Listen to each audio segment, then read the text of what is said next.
ಅದು ಕರುನಾಡ ಜೀವನದಿ, ಅನ್ನದಾತರ ಪಾಲಿನ ಸಂಜೀವಿನಿ, ಜನರ ಪಾಲಿಗೆ ಜೀವನದಿಯಾಗಿ ಹರಿಯೋ ಪಾಪನಾಶಿನಿ ಅಂದ್ರೆ ಅದು ಕಾವೇರಿ ನದಿ.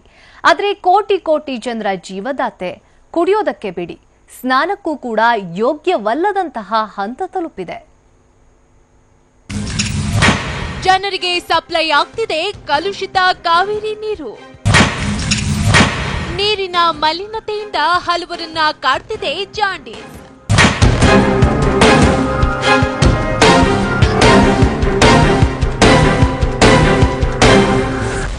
ಹೌದು, ಕಾವೇರಿ ತವರು ಕೊಡಗಿನಲ್ಲೀಗ ಸಾಂಕ್ರಾಮಿಕ ರೋಗ ಭೀತಿ ಕಾಣ್ತಿದೆ. ಅದರಲ್ಲೂ ಜೀವಜಲವಾಗಿರುವ ಕಾವೇರಿ ನದಿ ನೀರನ್ನ ಕುಡಿದ ಜನರಿಗೆ ಈ ಕಾಯಿಲೆ ಬರ್ತಿದೆ ಅನ್ನೋ ಆರೋಪ ಕೇಳಿಬಂದಿದೆ.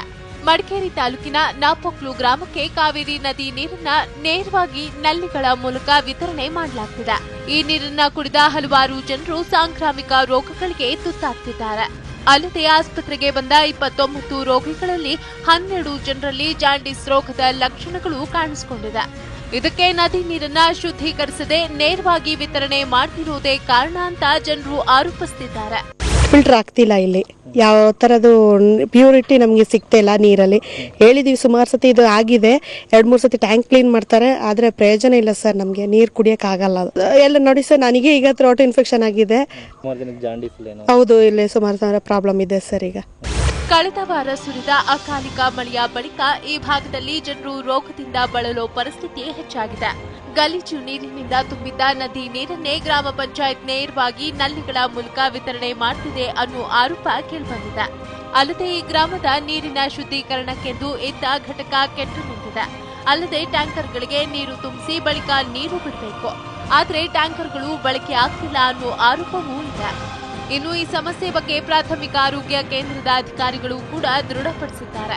ಶಂಕಿತ ಕೇಸುಗಳನ್ನು ನಾವು ನಮ್ಮ ಸಮುದಾಯ ಆರೋಗ್ಯ ಕೇಂದ್ರ ಲ್ಯಾಬ್ ವೈದ್ಯರಿಗೆ ಪರೀಕ್ಷಿಸುವಂತೆ ಕಳಿಸ್ಕೊಡ್ತಿದ್ದೀವಿ. ಲ್ಯಾಬ್ ಪರೀಕ್ಷೆಯಲ್ಲಿ ನಮಗೆ ನಾವು ಶಂಕಿತ ಕೇಸ್ಗಳನ್ನು ಕಳಿಸಿದ 29 ಕೇಸುಗಳಲ್ಲಿ 12 ಕೇಸು ಜಾಂಡೀಸ್ ಅಂತ ಕಂಡು ಬಂದಿದೆ.